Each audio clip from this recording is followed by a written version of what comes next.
Welcome to the Devlog of Integration Hell, Envelope 0.7 update.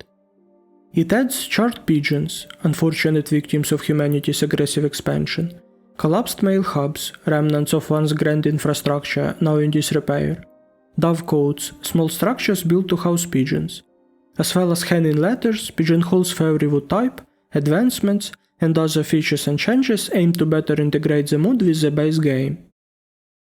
Let's start with Charred Pigeon. It is a hostile mob that can be found in the Nether. It will attack any player on site. It has a 1 in 5 chance to spawn carrying mail, which can be retrieved by interacting with the mob or by killing it. It can carry one of several mail recipe packages or the Nether variant of Lost Mail package that has random loot inside. When a Charred Pigeon is brought into the overworld, it will transform back into a regular pigeon, but his feathers would be permanently damaged, giving him a charred appearance. And the opposite as well, regular pigeon will transform into charred after entering the Nether. Besides adding more life and loot to the Nether, Charred Pigeon is meant to explain why mail system works only in overworld.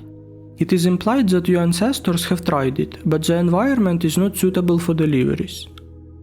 I also wanted to animate the fire on pigeons model to have a smoldering effect of sorts, similar to the smooth animation on blast furnace or campfire. Unfortunately, Minecraft does not support mob texture animations without a mod like Optifine or Entity texture features, and I didn't want to depend on them. Another option would be to create multiple textures and switch between them, but it looked a bit jarring on the Entity, so I decided to just keep it static. I think it turned out pretty good, even without the animation. And it glows in the dark, which is kind of expected from the fire. High in the sky, above the clouds, a collapsed mail hub can be found. You might remember what a mail hub is from the first devlog. They were built to be self-sufficient and require little to no maintenance. Some of them didn't stand the test of time though. Unable to maintain their operational altitude, they have descended down where balloons barely keeping them afloat.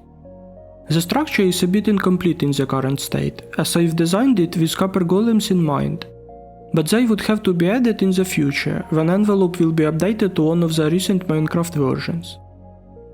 Also, these docks are where you'd park your happy guest, if you had one.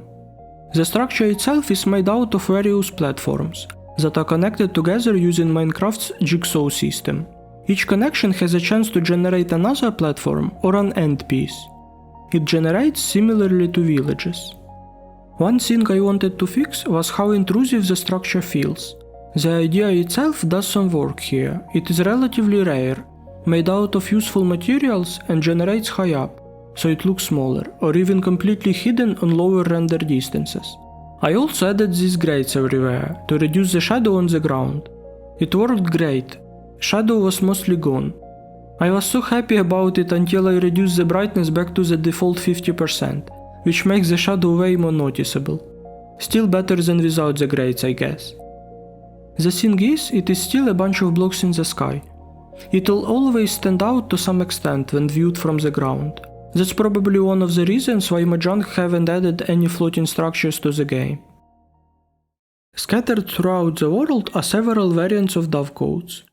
They serve as an introduction to the pigeonhole block and how it works, as well as additional way to find pigeons.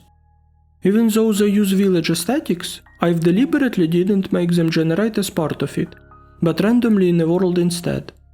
Firstly because dovecotes were often built outside of the settlement in real life, and also because I didn't want to add another structure to the village, especially as they already have a pigeon spawning mechanic. Envelope 0.7 is already live on CurseForge and Modrinth. Check it out and let me know what you think.